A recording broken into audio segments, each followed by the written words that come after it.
Не, леко беше.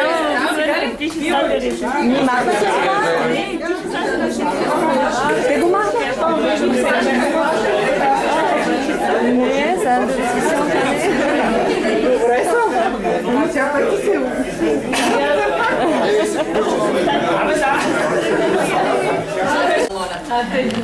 Предполагам всички си чули как този 50 годишен младеж е стигнал до 50-та си година. Не. С моя помощ. Аз имам определено участие. Значи сега ще ви предложим едно кратко филмче, което представя пътя.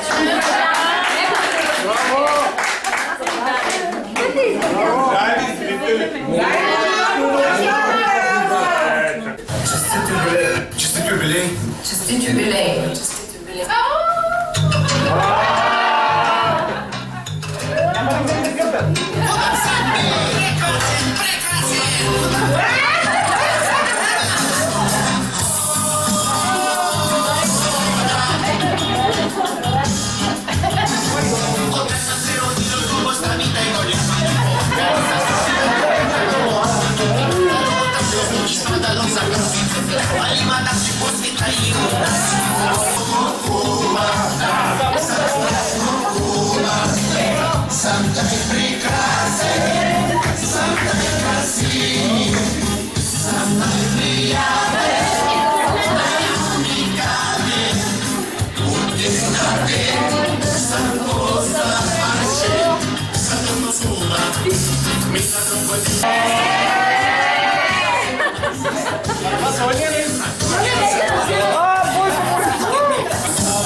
Отлича и жена си, това е твоя свят.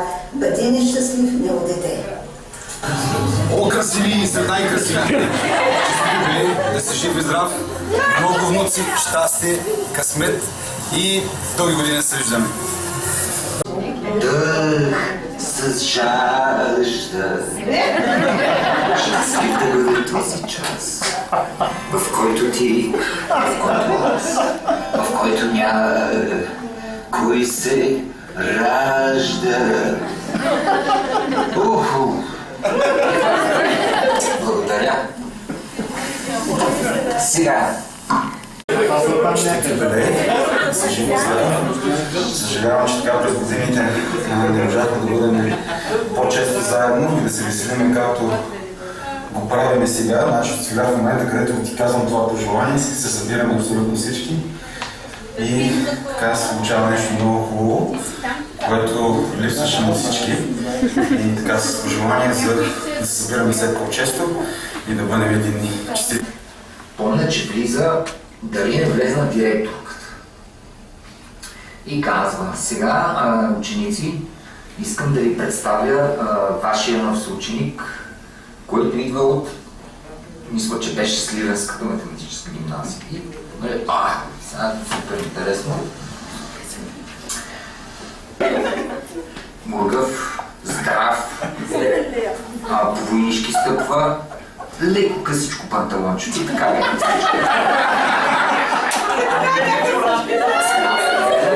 Почина голяма и аз се обръщам към Кефи и викам, на морето си починахме, обаче Стефан беше голям мъжкар. Много съм го така. Замълчи!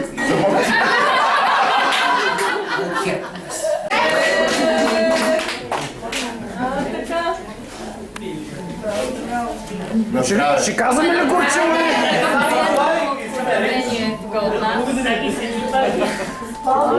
Малко не е много професионално, ще четем, обаче не сме професионалисти.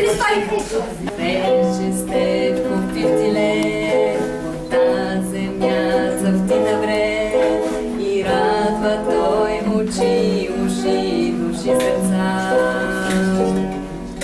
Как драго е да съм с теб, с всички вас в този час, когато сте остава и още по-младък. Алелуя, алелуя, алелуя, алелуя.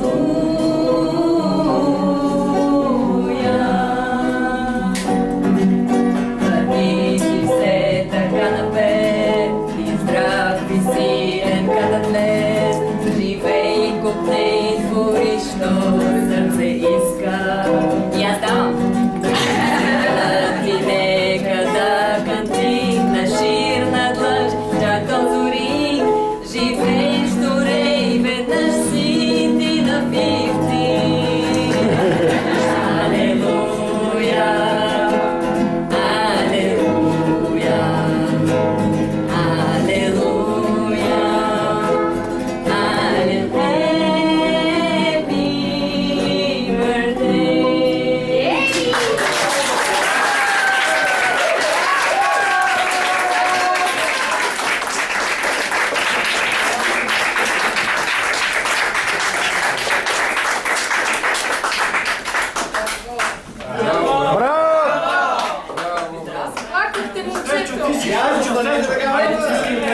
Позирайте.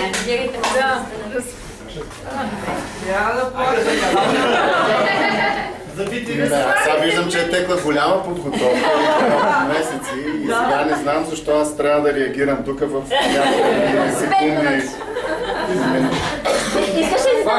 Искаш ли там още 5? Една ръкика. Добре, че съм трениран да контролирам стреса, за да мога да... Всичко, но дай Боже все такива стресове на всеки един от вас. Всеки един от вас да има така обичащи хора около него и които да му подготвят такива приятни изненади. Това може да го кажа като мъдър човек на 50 години. Всичко най-хубаво, здраве и късмет!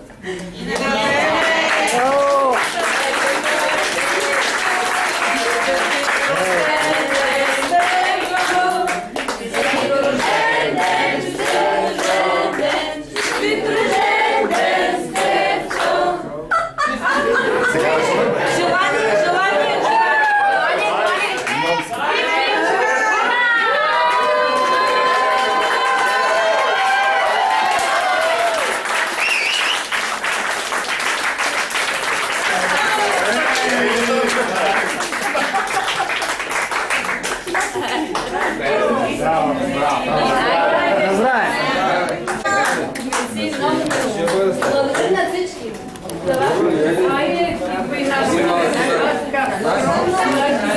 Това, което казах, че всъщност Жоро и аз познаваме Юли и Стефан от България, не от Канада. Запознахме се с идеята да идваме в Канада. Учихме заедно френски и се подготвихме въпроси и отговори за интервюто. Но човек среща много хора в живота си, идвайки насам.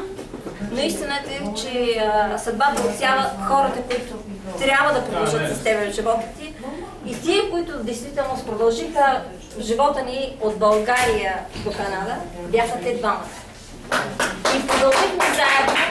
Този подарък е не само от нас, а от една група хора, които намерихме път към тях и те станаха част от нас, от семейството ни, от групата ни, защото нашите родители, нашите близки са в България далеч. Нашето семейство тук е всъщност не братята ни, не сестрите ни, това са приятелите ни. Те са ни най-близките, те са ни хората всъщност, които ще ни подадат ръка, те са ни хората, които ще бъдат в най-лошите, в най-добрите ни моменти. Тия са хората, на които ще звъннем, да им честитим 50 годишен юбилей.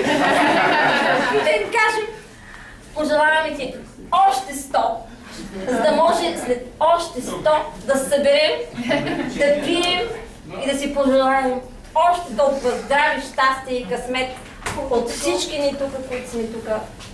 Обичаме те.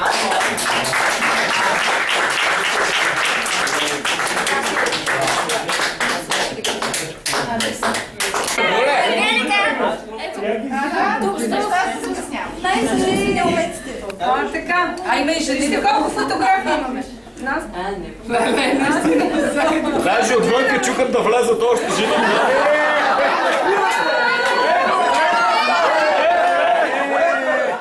С парашути ги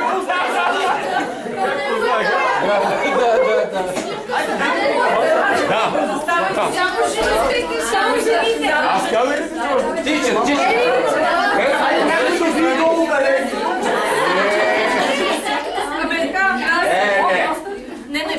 И да чукам.